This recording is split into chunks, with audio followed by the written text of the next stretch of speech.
আসসালামু আলাইকুম রহমতুল্লাহি ওয়া বারাকাতুহু।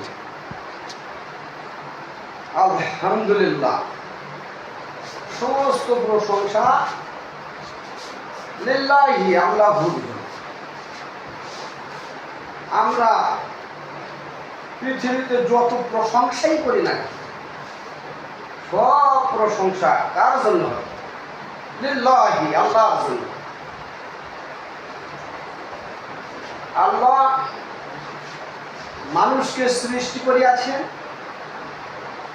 এই পৃথিবীর বিশ্বের মধ্যে যত মানুষ আছে, সমস্ত মানুষের প্রতিপাল, রব, মালিক, বাদশাহ, নিরাপত্তা দানকারী।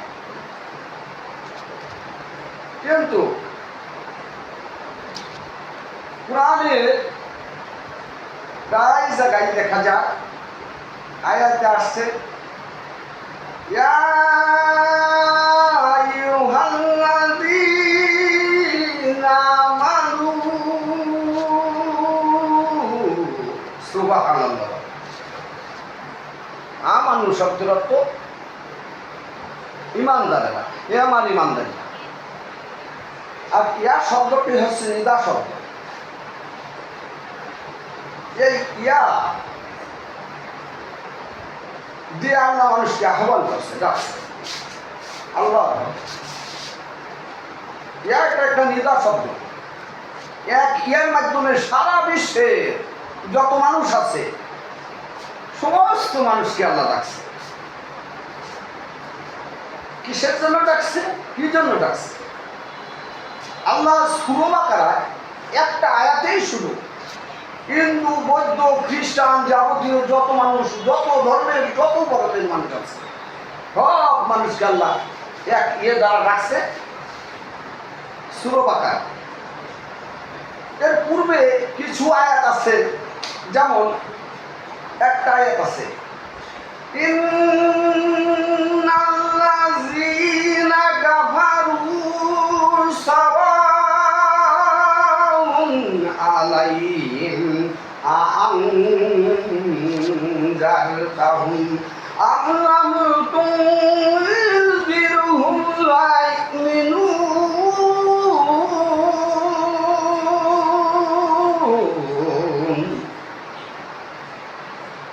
আল্লাহ এই আয়াতখানি বড় বড় কাফের, আবু লাহাব,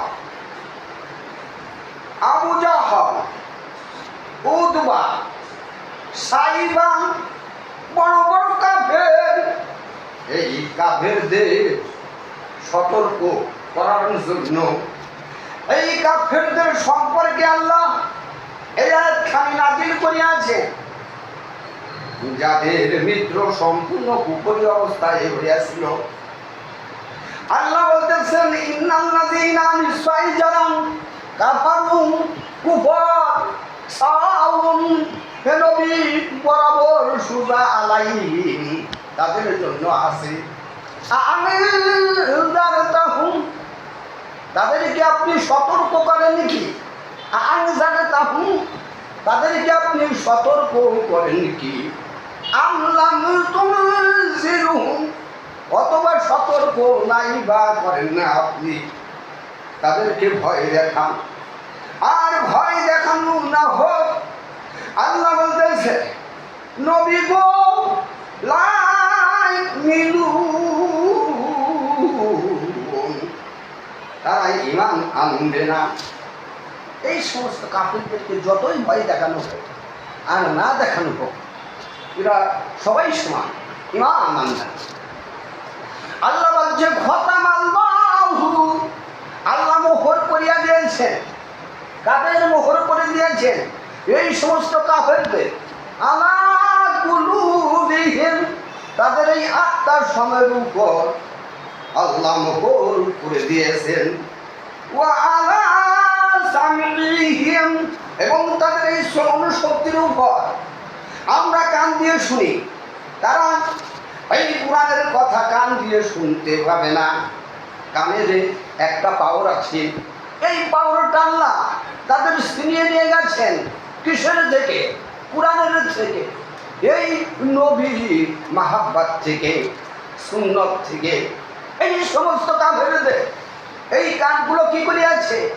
মোহর করে দিয়েছে, আবার অন্তরটা মোহর করে দিয়েছে।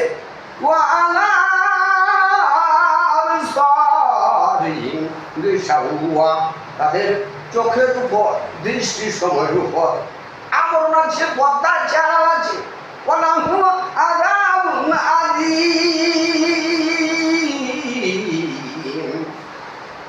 তাদের জন্য কঠিন গুরুতর শাস্তি রয়ে আছে।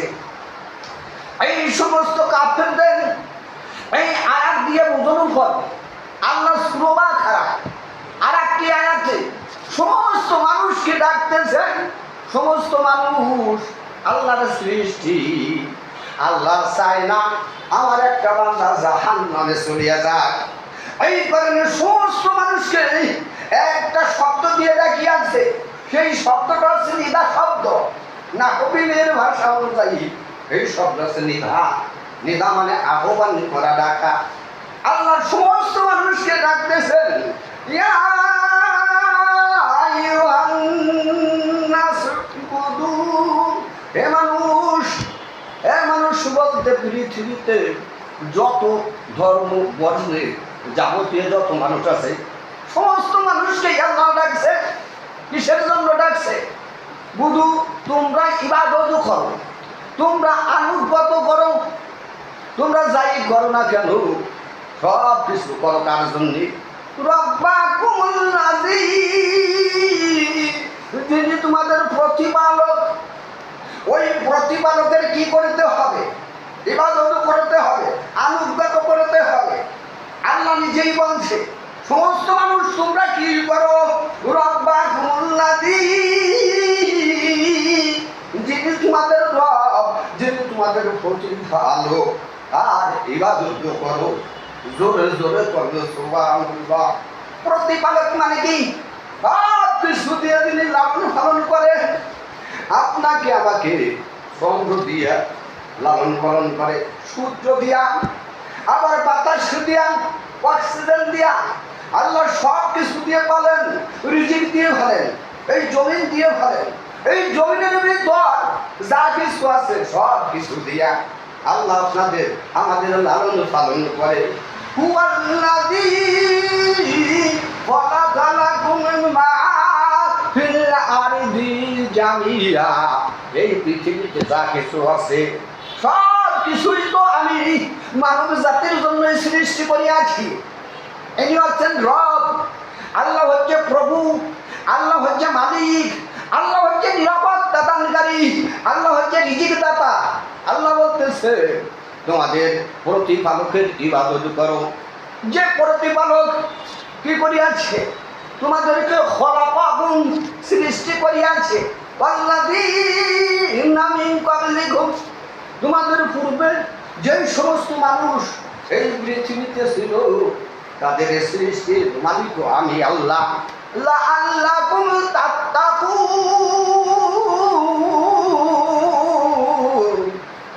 তোমরা পাপ কাজে জড়াই যাইও না। ইয়া আইয়ুহান নাসু, হে মানুষ বুধু তোমরা ইবাদত করো। রব্বাকুমুল্লাযী, যিনি তোমাদের প্রতিপালক, খলাকাকুম, তোমাদের সৃষ্টি করিয়াছেন। ওয়াল্লাযীনা মিন ক্বাবলিকুম, তোমার পূর্বে যে মানুষগুলো তাদের সৃষ্টির মালিক আল্লাহ। লাআল্লাকুম তাত্তাকুন, তোমরা আল্লাহকে ভয় করো, পাপকে ভয় করো, তোমরা পাপ কাজে জড়াই যাইও না। এই কোরআনের বিধান হচ্ছে তোমাদের জীবন বিধান। এই কোরআনে সব কিছু তোমাদের উল্লেখ আছে। যে আল্লাহ তোমাকে কত সুন্দর করে একটা দেহদান করলো, মানুষ রূপে পৃথিবীতে বাড়াইল। শুধু তাই নয়, মুসলমানের ঘরে জন্ম দিয়েছে। সবাই বলেন সুবহানাল্লাহ। আল্লাহর নিকট আমরা তো কোনো দরখাস্ত করি নাই, আল্লাহর কাছে বলিয়ে নাই যে মুসলমানের ঘরে পয়দা দাও, সৃষ্টি করো। কিন্তু আল্লাহ রহমত দিয়া মুসলমান বানাইয়াছে। আবার তোমাদের সব কিছু দিয়ে লালন পালন করে। তোমাদের যে নিয়ামত, সমস্ত নিয়ামত তোমাদের দান করিয়াছে। আল্লাহ কত সুন্দর দুইটা হাত বানাইয়াছে। এই হাত দুইটা যদি টাকা দিয়ে কিনা লাগতো আমরা কিনতে পারতাম না। কত সুন্দর দুটো চোখ দান করিয়াছেন। এই চোখ যদি টাকা দিয়ে কিনা লাগতো আমরা কিনতে পারতাম না। এই চোখ টাকায় বিক্রি হয় না, এই হাতও বিক্রি হয় না, এই কানও বিক্রি হয় না। আবার কত সুন্দর একটা জিহ্বা, এই জিহ্বা দিয়া হাজার হাজার ফলে খাদ্য গ্রহণ করতেছো। কার জিহ্বা এটা? এই জিহ্বা হচ্ছে আল্লাহর দেয়া দান, আল্লাহর নিয়ামত। এই নিয়ামত পাইয়া তোমরা শুকরিয়া আদায় করো না।